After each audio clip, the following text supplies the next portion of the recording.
everyone consummate mwe namuli bulungi olwairo mbaleetedde Bwino yenna akwata ku Clever J oluvannyuma lwa Clever J okuyimba ku Kivulu kya Alien Skin bantu bangi nnyo bazze nga bateekawo stories zaabwe naye olwairo ngenda bbawo amazima ki ekyatuuka ku Clever J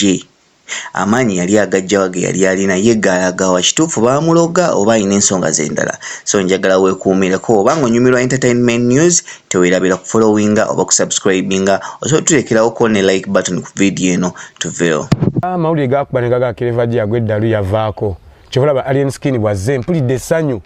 nga so nga tetunnalaba kuggwakwe katusooke tulabe kaliyaye gyetandikira Clever J yatandika okuyimba nga ali mu Lion Island wa Jose Chameleone era yayimbayo ennyimba 3 oluyimba omuli yewuwo ne omuli sirina mulala ne busungu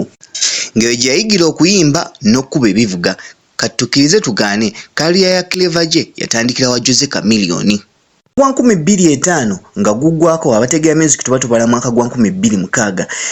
Clever J agenda n'akuba oluyimba nga hiti olwa Manzi wa Nanni ebiseera ebyo Jose Chameleone bye baliko ng'abanene era Jose Chameleone yalinako oluyimba lwa Shida za Dunia nga luli mu kutambula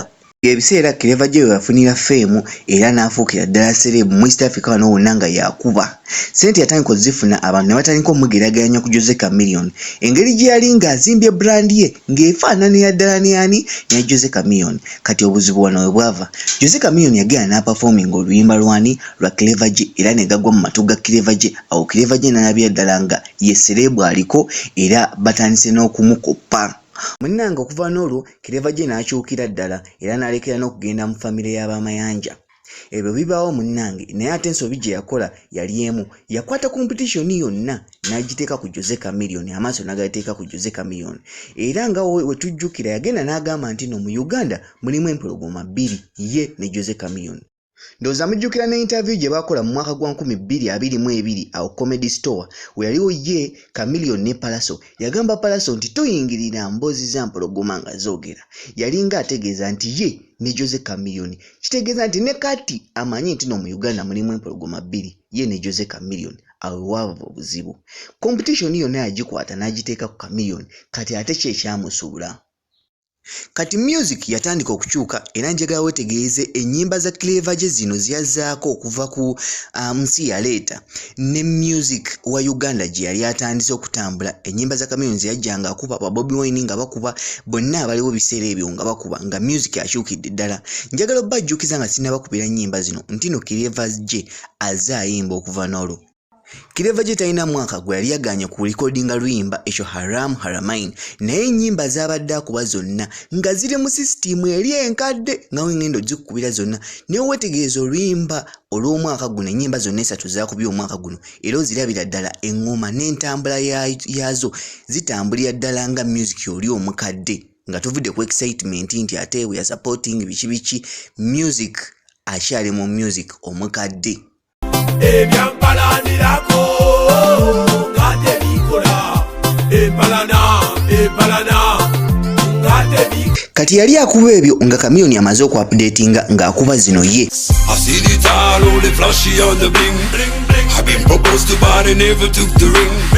VIP system will be treated like the kings.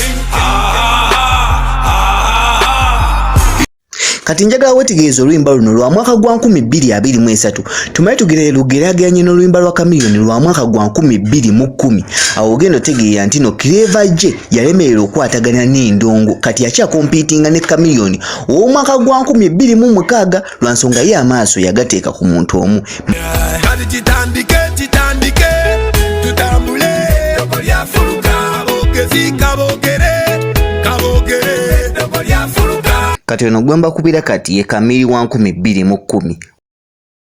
nilishikwana makarao chaboli Nairobi I just begun another round remember tunavumilia wanatuangalia tunaendelea bila kuzingatia kati tukoze tutyo okubanga tusobola okuyamba musajja waffe kubanga amazima gali nti ye ali talented Clever J okumuyamba right now yeetaaga manager omulungi atali Abitex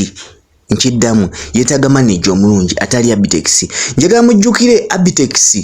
abadde amanaginga Serena Butter naye ate nakati wenjogerera emisango gyabwe gikyali mu kooti